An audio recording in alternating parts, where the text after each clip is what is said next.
All right. Good morning, everyone. How are you today?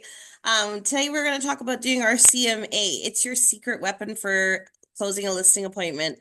I swear that once I got my CMA together and I had it prepared and I learned how to master the art of the CMA, go into my listing appointments with full confidence. I know pretty much that once I can get inside the door and I'm sitting down with a client, 99% chance I'm closing that appointment and I'm getting that listing. It gives you that much confidence. So I really like to share with you guys to see. Oh, Shiraz, can you answer this for 1 second? Sorry, I've got a fridge repair happening today. So once you get your CMA together and you take the time to do it, you have it ready within minutes and you can run out the door for any appointment. And it really looks like you've taken a long time to prepare for that listing appointment. So really, really so important. I think people underestimate the power of it. I remember one time I went for a listing appointment. I had met a grandfather at the school. I was doing pickup at the school for my kids. And I said to the grandfather, "Oh, you're selling your property," because I had overheard him talking. And he goes, "Yeah, yeah, we're thinking of selling." And I said, "Oh, okay, not a problem." And I said, "Well, why don't I come over after I drop the kids off and give you an estimate about your property?" So I flew home and I went and I printed up everything within 5-10 minutes. And about 15-20 minutes after the school pickup, I went to his house and I went and showed him my CMA, right? And he said, "Oh my goodness." And I said, "What?" And we had another mutual friend. He said, her daughter's a real estate agent too. And she booked an appointment 2 days after, came over and brought me like a sheet of paper in her hand. And he goes, "I just talked to you 15 minutes ago and you came over with this impressive report." He's like, "Okay, definitely. I'm going to give you the listing." Right. So, really super important to be organized, be prepared, and look like you've done a lot of work on it. So, people are going to list with you if they think that you have done the work. So the first thing is they always say that every seller has 6 things that they want to answer during your listing appointment. If you answer all of those 6 things, then you will get the listing at the end of the day. There shouldn't be any other questions on their mind still waiting that they have to debate. So they want to know why should they choose you as their listing agent, right? They want to know why your brand, what does your company do? How are you going to do this? What you're going to do for the property. So how you're going to market the property, how you're going to push it, how you're going to sell it at the end of the day, how you're going to negotiate for it. How much the property is worth, obviously, which goes into your research of your CMA. And hold on 1 second. What is the commission? They want to know what the commission is at the end of the day. And they want to get an idea. They want to get a feel for the market. Like, is the market hot right now? Is it a buyer's market? Is it a seller's market? How many days on market am I looking to stay? What's the average price kind of thing? What's the market looking like? So if you answer all 6 of those questions at the end of the day, when you sit down, there should be no reason and no stone unturned why they shouldn't say yes or no to sign the paperwork. So the first thing I'm going to go to is our CMA in Realm. I don't know if any of you have gone and explored it. It is an amazing tool because it has evolved over the years. It has become so easy for us to use. It's 3 minutes, and I'm not even exaggerating. So you go into Realm, and you're going to find it over here as soon as the internet catches up. Oh, come on Tuesday, the internet did this to me. Let's catch up quickly. Okay, let me go back out and try and click it again. Come on, Realm. There we go. Still not quite fully displayed. Realm should be good for me. I advocate for it a lot in my training. So let's go, Realm. Hurry up. There we go. Finally decided to wake up. Okay, so when you're in your Realm, you're going to go to your CMA up here in the waffle at the top right of your screen. Okay, and you see here it says Realm CMA. So that's where you're going to go and you're going to start your process. Okay, but really, I don't know what address we're doing right now. So we can just go and we can pick something here, like, for instance, 2 Argent Street. Okay, so 2 Argent Street. Okay, in Clarington. Excuse me. So I don't know, we can pick any of these, but I really want to pick a sold here. So 2 Argent Street. If it has an old listing where in MLS, it'll automatically pull up the information for you, which is great because I'm going to show you on the next screen. I'm going to click create. And I'm just going to bypass this for a minute. This is where you can search comparable properties. I want to dive right into the CMA first. So we'll skip this first. If you don't have a previous listing in MLS, you are going to have to fill out this first page, which is not a ton. It's not like loading a full listing, but it's still helpful to have that previous MLS. So before Realm, when we were in Stratus, we'd have to search the MLS, the old listing, to grab that MLS number and physically plug it in. But now, right at the beginning, before you start your CMA, you can just look up the property address and it'll grab an old MLS for you. And you see there was a few, there was leases and sales. I tried to grab a sale, so it would give me some good information for that I need for the sale.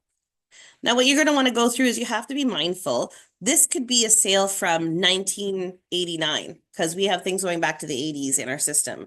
So you want to go through and you want to make sure you have updated information now you're comparing. So when you're talking to your seller on the phone or whatever, you're going to say, oh, okay, I see you purchased your property in 1989. What improvements have you done? So this might have been, this is say here, 4 bedroom, 4+2, but let's imagine there's not that +2 there. It was a 4 bedroom in 1980 when they purchased it. You want to talk to them a little bit on the phone. Let's say, oh yeah, when we purchased it back in the 80s, it was an unfinished basement. Since then, we made it a 2 bedroom basement apartment. We also put a new deck in a house. We ended up putting a pool in the early 2000s.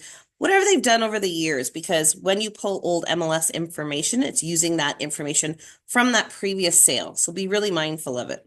Okay. So you're going to want to come and just make sure that everything's accurate and you're updating everything here. Okay. So here, approximate age says 6 to 15. That's coming off the old listing. Obviously, that's wrong if you're using it 10 years later. Also over here for the tax information, it's saying 2,600 for 2001. It's no longer 2001 because I'm pulling an old listing. So you're going to want to delete that information. If you know the new information, you can plug it in or you can leave it blank right now because it's just your CMA. It's not your actual listing paperwork you're doing. Okay. So from there, once you make sure and verify that all your information is accurate on this first page, we're going to go to add comparable properties. Okay. You can add comparable properties in various ways. Okay. So you saw when we first started our CMA, you can do a search. So in that search page, you can search just like we would do a regular search. If we were looking to see similar properties in the area, what they sold for to compare if we wanted our client to purchase this home, right? But right now we're going to go sell it. So we're just looking to see what sales have happened in the neighborhood. But say you skip it like I did. There's different ways you can do it. You can add listings. That's physically if you have the MLS numbers. You could add them from a saved list. So you could have been preparing a saved list in Realm and take it off your saved list or from your saved search. Or say you completely forgot and you're like, oh, I have to find comparables. You can click and you can go find comparables. And it brings us back to that first page when we started our MLS, when we started our CMA. Okay. So I'm just going to go through, I'm not going to actually delve in to see what's comparable to the subject property because that's not what's important today. I just want to show you how to create the CMA. So I'm going to go and I'm going to grab freehold sale and I want the sold properties. Okay. I know that some people say include some sold and include some listed. I'm not really too interested in the listed. I mean, people have different styles when they go to their listing appointments. Whatever works for you. If you want to include 3 sold and 2 listed at the time, go ahead. But I find, especially right now in our market, people are still hurting and they want more for their sales. So very often their neighbor might be listed for 1.2 when I know that they can't get any more than 1.1. So for me, a good CMA showing what the property you sell for really is the proof, the ones that have sold recently, right? So right now I'm just going to do some solds, freehold for sale, and I only want the ones that are sold, okay? And this is saying the last 12 months. We can adjust that in a little bit. So we're going to go to search properties, and it's going to bring us to our regular Realm search, okay? So we saw that that property was in Clarington. So I'm just going to go Durham, Clarington,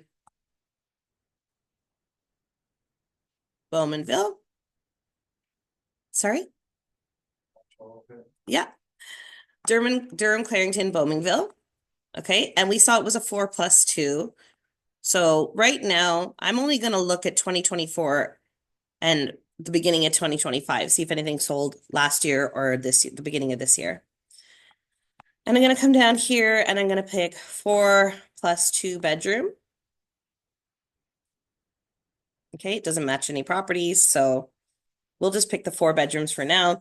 Again, like I'm not looking at super comparable properties. We're just looking on how to add it to our CMA at this point. So I'm going to say, okay, this one on Vanstone is really comparable. And I like this one on Goodwin. And I like this one on High Street.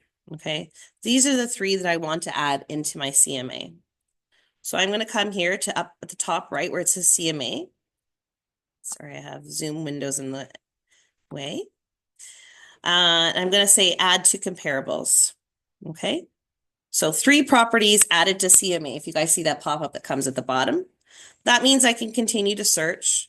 And I'm just going to come in here and grab an MLS number because I'm going to show you the other way to add as well. So I'm going to copy and paste this MLS number here at the top of this listing. Okay, now I'm going to go back to the CMA at the top and I want to return to my CMA. I want to leave the search. Okay. So you see what it's done is it's added 3 comparable properties in my comparable property section.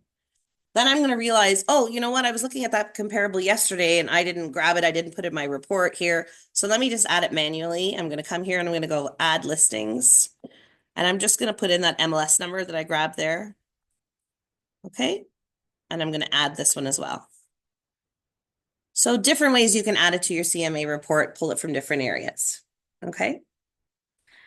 The adjustment section is not something I use at all. Honestly, I never use the adjustment section. I don't find it helps me very much because you can't really put 100% price on things. I know a lot of people say, oh, 1 bedroom is, you get $25,000 more for that property, or a pool, you'd get 30,000. We all know that's not a hard and fast rule. Everybody's just going to look at what the last property sold for and do an adjustment from there. So if you guys want to if you have a really technical client or you really want to get into the nitty-gritty, you can go in here and you can adjust the property. You can say that, oh, it was a pool and mine doesn't have a pool, so maybe I'm going to be less $30,000, right? But again, it's not something I use at all. I don't find it very helpful. So I just go on. So we added our subject property, we added our comparable property, and we're going to go to customize content now. Here it lets you choose what you want. Now I'm going to show you a display of everything, but I don't use half of the stuff in here because I'm going to show you another section of my CMA I'm going to share with you. But right now I'm going to save everything because I'm going to show you what Realm CMA provides you in just 3 minutes. I took extra long to describe that because I was just trying to walk you guys through the steps. But really, when you come in, you're going to pick your subject property, you're going to pick a couple comparables, and you're done. You're going to come to customize appearance, sorry. Again, once you do this once, you're not going to do it again. I don't know why your picture is missing there. I thought it was there before. Anyways, so usually when you put your information in there, it'll be there all the time as long as your profile on Realm is up and polished. It's reading it off of there. And then you're going to come to share or export. So I'm going to download this really quickly just to show you what it looks like.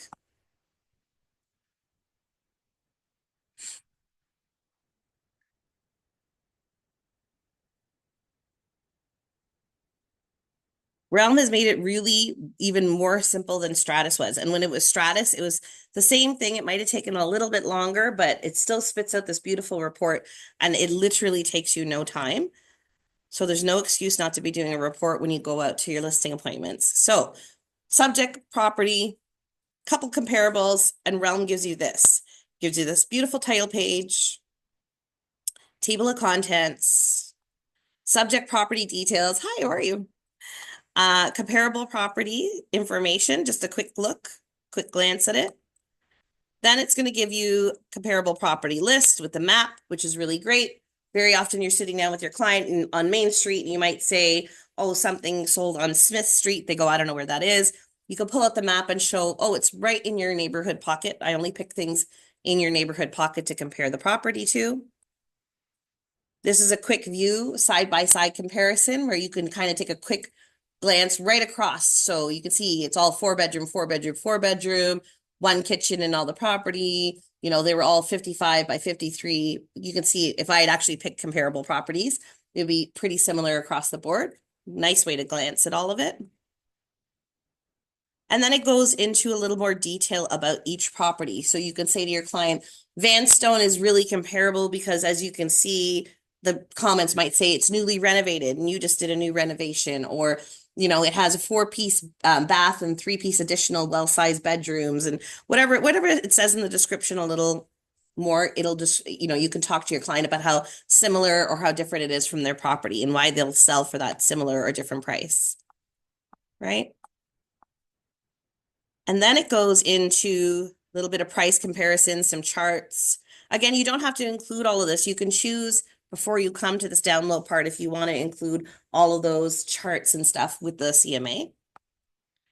And then you get some demographics. So the same thing as if you were spitting out a geo warehouse report, it'll give you some demographics about the area, like, marital status, religion, work status, what the area is like, rental, owned properties, stuff like that.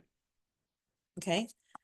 So no excuse. Literally 3 minutes it should take you to spit out this entire report and look really impressive to your clients.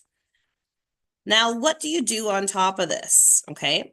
I'll show you what I do on top of these reports. Okay. So very often I don't include the title page. I don't include the title, the table of contents, because I add extra things to my CMA, and I'm going to show you why.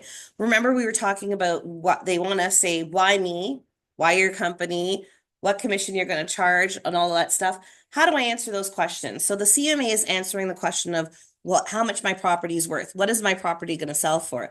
But how do I answer all those other questions for my client? Okay, so normally I put a little booklet together and I come here. Where did I open it? Sorry, give me 1 second. I'm just gonna.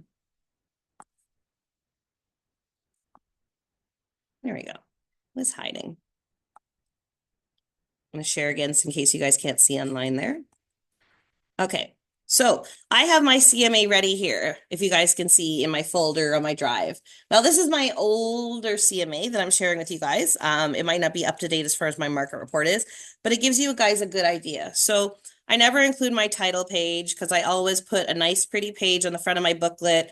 What is the CO? You can tell how old that is. That was like 4 years ago listing.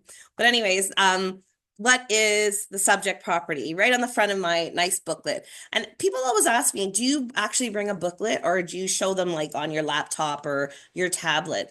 Yes, you want to show that you're very tech savvy. You can absolutely display your CMA on your tablet or your laptop with your client, but always bring something to leave behind, because on the rare occasion that I don't sign sitting right there with the client, I want my booklet sitting on their coffee table or on their kitchen table where I sat with them.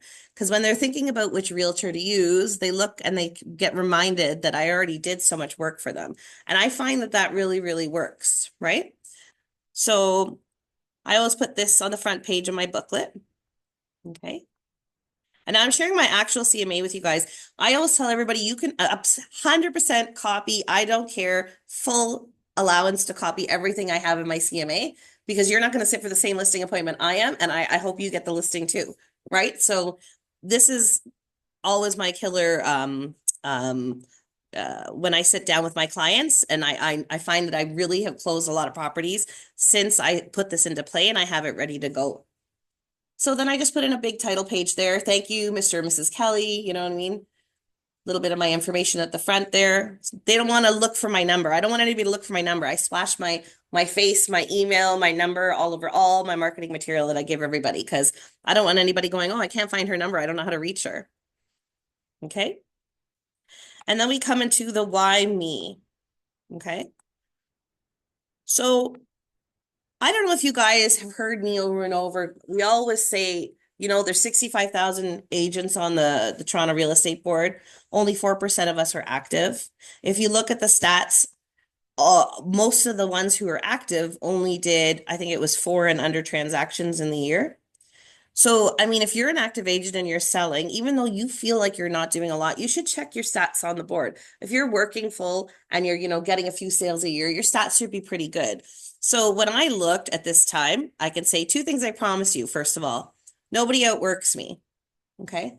And I caution you to put only things that like you would actually say about yourself. Don't 100% copy me if you don't feel like it's the same thing, but I know that nobody outworks me. Once I take your listing, I can't stop thinking about it until it is sold. I'm stressed about it. I'm like, oh my God, what am I doing today to help sell that listing? I don't just load it on MLS and let it sit, right? I will always tell you the truth. So people kind of laugh. And I go, no, don't laugh. I go, there's a lot of agents out there that won't tell you the truth. They'll say, oh, yeah, we can sell for 1.2. Sure. I'll come and I'll go, listen, I don't think you can sell for 1.2 because that was really renovated down the road.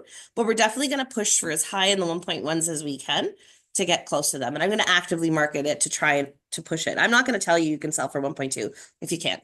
Okay. And then we're talking about your track record on the board. This is why I was saying check the stats in the board, see what the sales were. Because my track record of selling compared to the competition is 3-1. I know that if the average person on realtor.ca did 4 transactions, I did 3 times that. You know what I mean? So it's 3-1 to the competition. Why are you using all those other realtors? I sell 3 times as much than they do. And then when you hire me, you hire 90 plus realtors. So I think I updated this when I first joined you guys. We were like 78 and we had got to about 90. Now we're almost 200. So my new like CMA that I use on a daily basis, that's not in my training mode, it says different stats, right? And then my objectives of your realtor to expose your property to as many qualified buyers as possible until it is sold, to communicate with you on a weekly basis as a result of our activities. Again, if you're not going to do that, don't put it in your report because then your client's going to say, hey, remember that? You told me you'd call me weekly. But we do. We make sure that we call our clients weekly when we have, especially when we have a property that isn't moving. It's more important. We're going to touch base with those showings that happen. I'm going to get the feedback and then I'm going to touch base with my client and say, look, we had 3 showings this week. Nobody was interested. Everybody's really saying that that last bedroom looks quite small. I think we should put like a desk in it or a little bed in it because I think people aren't envisioning it properly or something to that effect, right? How the public is reacting to your property, so getting that feedback. Walk you through the process of selling your home, to negotiate your property for top dollar. So I like this one because I'm always like, yeah, no, we have record highs. I always push for the highest sale. I definitely want to have boasting rights to say highest sold in the neighborhood with my flyer. So I'm going to make sure your property gets sold for a high price. Constantly look for the best possible methods for exposing your property. Provide dedicated customer service 7 days a week. If you're not going to answer the phone on the weekend, don't put 7 days a week. I know, unfortunately, my kids tease me. I do. Whether I'm Sunday in the pool at the cottage, in the afternoon, phone rings, I'm going to answer it, right? That's just my nature. So I always put 7 days a week and to have your transaction go smoothly from beginning to end. So that's kind of a quick why me. Then I go on to why choose your company. So I picked some Remax facts. Again, these might be 4 years out of date because this is just my training mode. I put it up here. But why choose Remax? So Remax is a really powerful brand. We have a really easy time pushing our brand. Top brand. You can't mess with that with your clients. So I push and I say, hey, we're top brand, right? Our Remax brand is viewed 3-1 online, which is true, with the SEO marketing. So if you want to look for on realtor.ca a condo in Scarborough, that realtor.ca or that Treb listing isn't going to show up as much as a Remax listing. Now, isn't that crazy? Because realtor.ca and MLS is really powerful. They're really powerful things online. But Remax actually shows up 3-1. Something they do with their SEO marketing in the background. So we all know that our listing gets pulled off of that DDX feed or the IDX feed off of the Treb listings, and it gets pushed out to our Remax websites, right? So what happens is when we have that up on our Remax website, we're getting viewed over any other brand, 3-1. Super powerful. Okay, so if someone's searching condo in Scarborough, my listing is going to show up before a Century 21 or a Rated Home Realty or a Home Life agent's listing is going to show up just because of that SEO marketing online. And then of course, some boring stats. I don't sit and read these to my clients, but at least it's there for them. Okay. I always kind of brush past this page a little bit. I push a little bit the brand, but I don't sit and go, they're approximately 8,629 independently owned and operated. I don't sit that. It's just there for my client to see, right? Remax is a good brand. Here's all the good stuff we do. We, give to the Children's Miracle Network, and there's this many branches, and we're world known. We're worldwide. You can go to pretty much any country in the world, and they've heard of Remax before, right? Okay, so now we're gonna go on to what's my listing plan of action? How are you gonna market my property? Okay. So again, don't put things that you're not going to do, but you guys are 100% welcome. You can copy and paste, take a screenshot of this if you want. You don't even have to change a single word, but if you're not going to do it, don't put it in your CMA. Okay. So I'm going to research current and past neighborhood sales. I'm going to ensure your listing has a strong online presence. I'm going to create a target marketing strategy, conduct a photo shoot of your home, do feature sheets, but just sold listed flyers out, door knock your neighborhood, cold call your building, whatever you're going to do to market the property, staging. We just did a lot of AI training, use AI technology to help push your property. Whatever you want to put in there to get a little cutting edge over the other agent that they're interviewing, put in here and point it out to them. And this I would go through with them because this is your value proposition. Now, this is one page I would stop and say, this is all you're getting for your commission. Because at the end of the day, next slide, we're going to fight for more commission, right? We don't want to sign up for 1%. So what is your value proposition at the end of the day? This is it right here. So sit down and think about everything you do from beginning to end to list and sell that property and put it in your value proposition, put it in your listing plan of action. Okay, because then they know what you're going to do. You can't just say, give me the listing, I'm going to sell it. How? How are you going to sell it? Right? All right, now we go to my favorite slide, and anybody new who's just joined us is going to get sick of this slide because I go over it 1,000 times, okay? This is how you get more commission at the end of the day. I have so many people come into my office and I hear, oh, nobody's going to pay more because the guy there, everybody advertises 1%, Well, first of all, are they showing their value proposition? You're showing your value proposition like I did in the beginning slide. But now we're going to sit and we're going to break down the commission for everybody. Okay. And I'm going to say this works not 100% of the time. I wouldn't say this is a 99% thing. Would you say like 80% of the time works with clients? But you're going to say, look, okay, what are you going to charge for commission? I start with the 5%. I'm like, well, 5% is the regular commission. Okay. And then here you have 2.5% for the co-op. We don't mess with the co-op, I always tell them, because I can't tell you how many agents out there will show the 5 other properties for sale in your neighborhood and won't show your property because you're offering less commission. So unless their client specifically asks to see your listing, you're not getting shown. So it's going to hurt your showings. And how do I push your price higher? I get as many people through the door as I can. So we're not going to mess with the co-op side. 2.5 is what we're giving them. Okay. Now I'm coming to my 2.5. I split with my brokerage 1.25 and 1.25. Now here's where it gets funny because everyone says, oh, everybody knows the commission, 1%. People do 1%. They know what it means. Yeah, but they don't actually know so much about our splits with our brokerage. Okay. This is where people get a little fuzzy. Okay. So 2.5, we're going to split it 1.25 and 1.25. My brokerage gets 1.25. I get 1.25. So you know what? I'll match the other. I'll do 1% as well. I don't take 0.25 off and I'll give you 1% for my commission.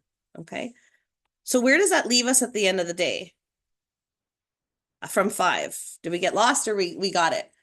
So from 5, 2.5 is my split. I give my brokerage 1.25.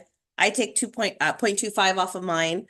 We're ending up with 4.75 at the end of the day. We all know that when we tell our clients 1%, a lot of those 1% guys, what's the total commission on those transactions? It's 3.5, right? But this is getting me 4.75, 80 to 85% of the time for people when I walk it through them, okay? Unless they've done a lot of transactions before or they truly know what that 1% is. Now, at the end of the day, even if they do know and they argue, I still argue back. I say, yeah, but what's my value proposition? We have a listing in the works right now. And I told that guy, I said, no, I said, you want full staging. I'm going to market the property. I'm going to flyer your neighborhood. I said, I know I'm going to come and actively door knock in your neighborhood once I have your listing. I said, for everything that we're including, I said, I'm not doing it less than 5% because he does. He wants full staging and everything. So even though he understands what that 1% is, we're playing a little tough. Now, maybe at the end of the day, don't walk away and say, no, I'm not doing it less than 5 because, you know, even though you're not getting 2.5, 2% or 1.5%, or even 1% after you've fought it out at the end of the day is better than nothing. Because I can guarantee you the very next realtor is going to come in there and close that transaction and do it for the 1%. Don't walk away with nothing, but fight for your commission at the end of the day. Okay. I'm a big advocate of it because us as realtors, I don't realize, I don't understand how so many agents just give everything up for free. You know what I mean? I always laugh. Our profession is the worst profession for arguing ourselves, our own worth for less. I always say, like, if the surgeon wants the job at the hospital down the road, he doesn't go, hey, you know what? Give me less money and hire me instead of that guy. Everybody's always asking for more, right? We pay for our license. Everybody just got hit with our Toronto Real Estate Board fees, that 2 grand, right? We pay for our real estate fees. We pay for our RICO insurance. We pay for our gas. We pay for our, continuing education courses, our, whatever it is, our cars, our leases at the end of the day. Well, I don't know why everybody is ditching for 1%. So big advocate of this. I really want you guys to try and push for more commission at the end of the day. The brokerage doesn't have a mandate for how much you guys have to choose. So this isn't something that it benefits us necessarily, but it's for you guys at the end of the day. It's a lot more to get that 0.5 or 1% more in your pocket, right? Much more worth your while. And I find that who wants to kill themselves doing 20 transactions at 1%? For 2025, do you want to do 20 transactions at 1% and kill yourself and run around like a maniac? Or do you want to do 10 transactions at 2.5? Right? It doesn't make sense. So push for that little more commission. Okay. And I skipped my cover letter. I'll show you guys my cover letter really quickly. I just normally put in a cover letter really quick before I start the CMA, just saying, thank you so much for giving me the opportunity to come in and discuss this, your property, the sale of your property and how much it's worth. I really appreciate your time kind of thing. Right? Okay, and then the last ask, I always pull this up. Now you can do it in different ways. This is how I do it. What's happening in the market? I pick the 3 most asked questions, right? That I find I get. But if you guys want to include other things, great. How do I find this? I just pull up the TREB Market Watch. So I'll show you guys in 5 seconds where you can find that. So when I pulled this last, it was the average day on market is 19. Right now it's not. It's about 31, and I know that for a fact because I check my Market Watch every month. There are 9,042 sales monthly, and the average price on TREB MLS is 820. Way not correct stat right now. So I'm going to show you guys where to find this. Every month you're in, it's the previous month's stats. So right now we are in January. It'll be December stats displaying right now. So let me just show you where to find it. It's just a quick Google search. You don't even have to log in. If you're logged in, it's in there as well, but it's public information. So you can just put TREB Market Watch in your Google search. Hello, good morning. And when you click on your TREB Market Watch, okay, you can click here and go full report. Sorry, I just want to make sure you guys can see online. I'm going to stop the share and come back because I know when I switch tabs, I often lose you guys online. So here we go. So TREB Market Watch. So fantastic report, huge report. If you're focusing in on a certain farm area, you can find specifically information just for that area. But because I have such a widespread, like I'm in Toronto and then I'm up in Kawartha Lakes and then I'm like down in, I don't know, Hamilton, I find for the purpose of my CMA, I just grab the TREB stat. So here we go. Oh, listing days on market went up. Okay, so November was 31. Look at December. It is now 36. So if your client asks you, how long can I expect to be on the market? Well, if you price according to your true price of your property, 36 days on the market right now, which is kind of sucky. Oh my God, I really need to go quickly though. How do I get it going faster? Well, then we underprice. So we have the market price, which is going to give you the listing days on market.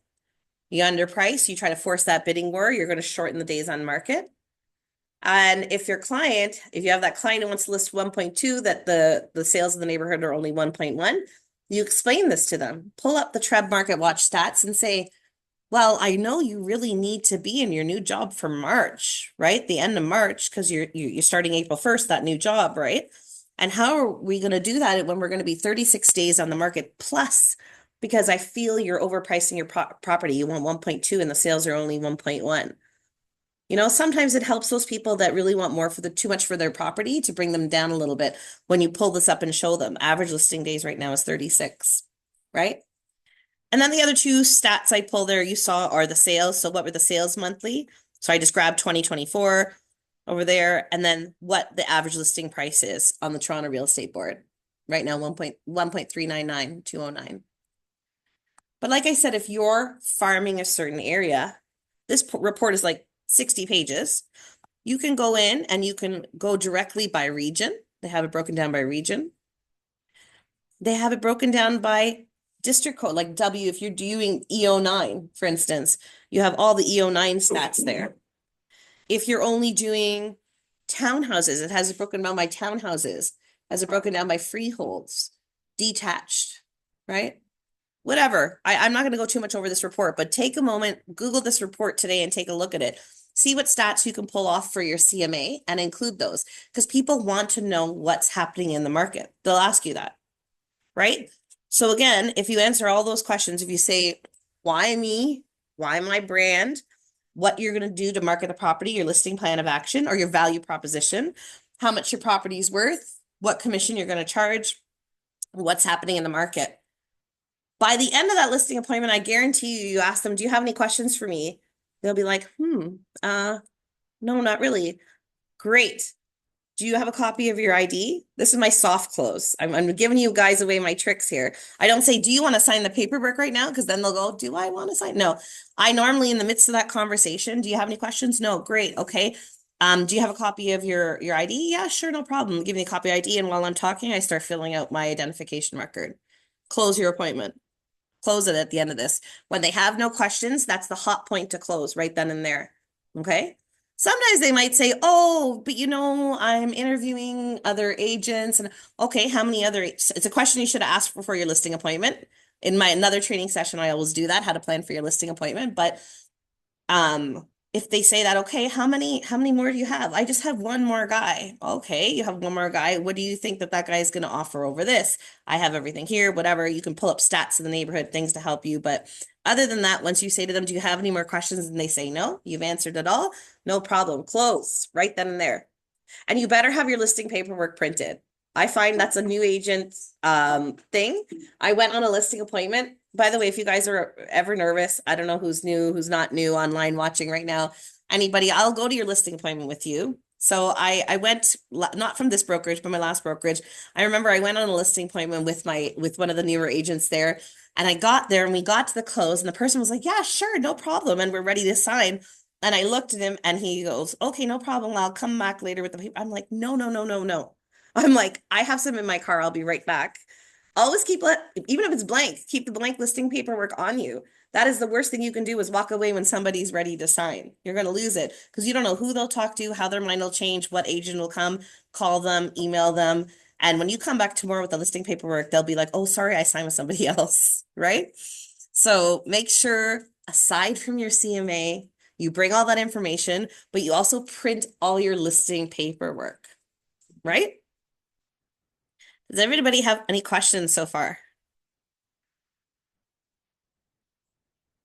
How's everybody online? Have any of you guys used the new Realm CMA? It's not so new anymore now. We've been using it for a year, but how are you guys making it with the Realm CMA? Super easy, user friendly. You guys miss Stratus? I don't miss Stratus because I find that this is so much more, I guess the interface using it is so much more friendly. I find with Stratus, I really had to look at what field I was missing. It would tell me I was missing something and I'm looking to see where it popped up red. Right now they put it on different tabs, really clear, really visible to see. So I like it a lot there. For CMA, I like it. CMA, yeah, yeah. You don't like the search? Search is good. It's getting a hang of it. Yeah, yeah. You know what I like about the search is that you can switch in real time. Like, before, I'll just go to it really quickly. Where do I have it open? I have a quick question. Sure. If the listing is not active on the MLS, like when I search the property name, it doesn't show that it's been listed, but the sell sign is posted in front of the house Oh, as for sale, how it works. well, that's not correct because that agent should not be putting a sale sign. It should at the very least have a coming soon, and coming soon has a time limit on it. You're only allowed it a short period before you put it on MLS. So Okay. I would call that agent and say, "Where's your listing? How come you don't have a coming soon on your sign?"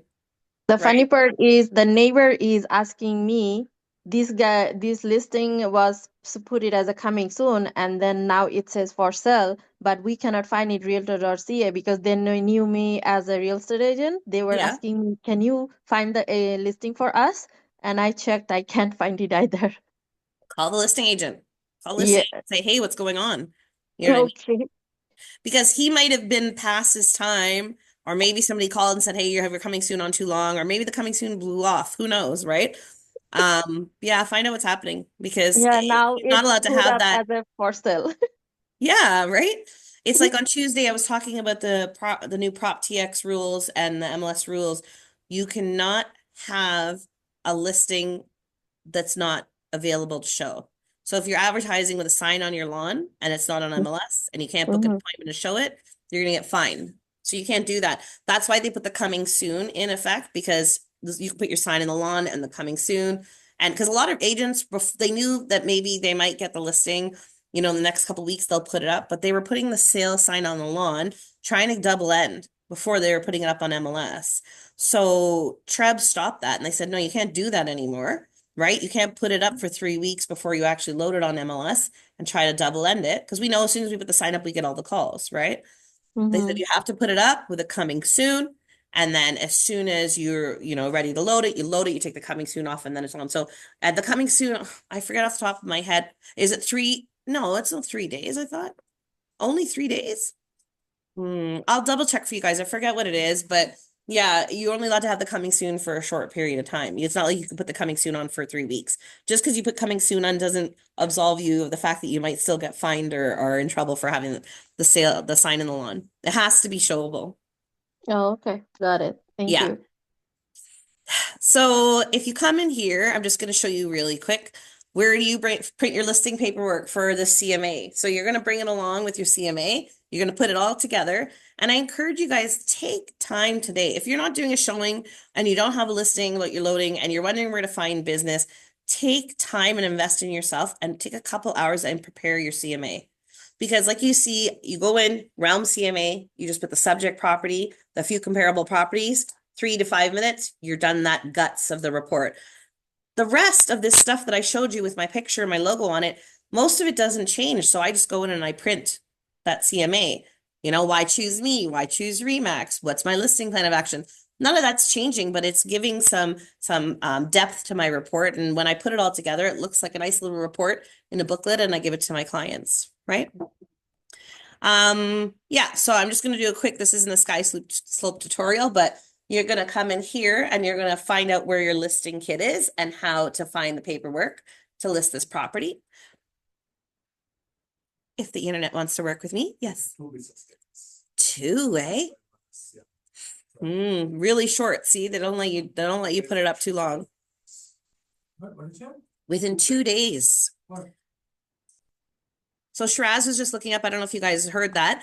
You're only allowed to have your coming soon. 3 days.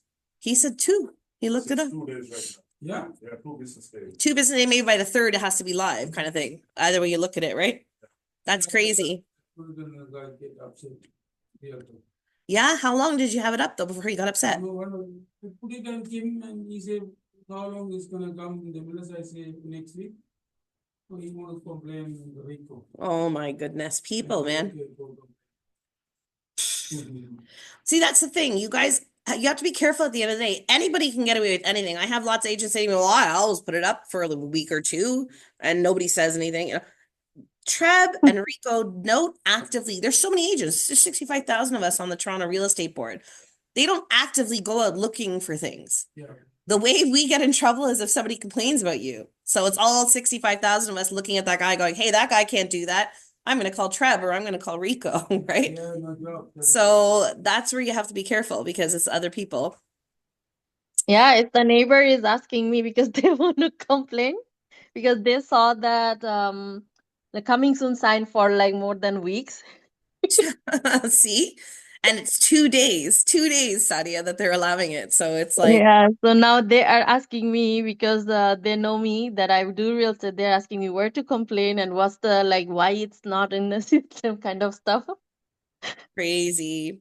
Yeah, they can call Trev and complain because it says coming soon to Trev MLS. And if it's not coming soon, now it's off. And maybe he took it off because he got a complaint if it was up for a couple weeks, hoping that people wouldn't like go and actively search like you did and see Now if he it's put actually it as listed. for sale, but it's not active on the It's not system. actually. No.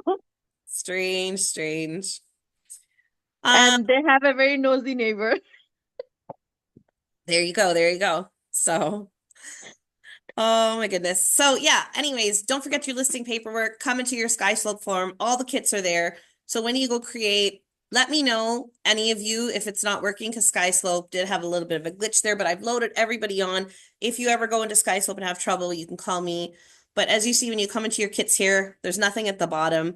But as soon as you click, you have a buyer, all the kits show up there. This is for our office only. This isn't how SkySlope is for everybody on the Toronto Real Estate Board. So our office has these kits and they already have pre-printed clauses in there. Read through, because I've only thrown in standard clauses. If it's something there you don't need, delete it. If you need something extra, you have to put it in. Not everything is there. Like, say they've offered to, I don't know, pay for professional cleaning, or they're, going to put in a new stove because that one's broken, or whatever the case may be. You should be throwing it into your clauses here, but these are just pre-printed ones. But there you go. If you have a seller, because we're talking about listings, you go to seller, your kits change there. You have your freehold for sale, your condo for sale, commercial sale, and commercial sale business in there. So anything you need in there, once you click and you open the kit, all of the forms you need there for that transaction are in there. So as long as you're filling those all out, you can complete your transaction, but you should be going in there and printing, even if you don't know all the information, just go in and even print a set of blank listing forms for your transaction and take it along for your listing appointment, even if it's blank, because if they say they want to sign right there and then, you can fill it out right there and then. Right? Biggest mistake if you don't take your paperwork with you. All right, everyone. Does anybody have any questions? No, everybody's good. Everybody's gonna go get a listing this week. Go get a listing. It's listing season now. So this is the time. I was saying on Tuesday, so I don't know who I'm repeating to, but please, this is the time that we make the majority of our money. We know that, right? The majority of our goal, whatever goal you set for 2025, is going to be achieved in the next 4 months, right? Because once we get to the summer, we know everybody's on the summer holidays, nobody's buying. July, August, sales are pretty dead. We might have a little spike again in the fall market, but that's a really bad time to catch up on your goal for 2025. So, definitely March, April, May, June, we're looking at killing those months. So now is the time you prepare to get those listings, get your clients ready, get them doing their last little paint job, clean up, declutter, whatever they need to do to get that house on the market for the spring market. And yeah, hit your goal for 2025. Right? All right, everyone. If you don't have any questions, you have a lovely morning. I will see you guys next Tuesday. Tuesday. Awesome. No problem. Take care, everyone.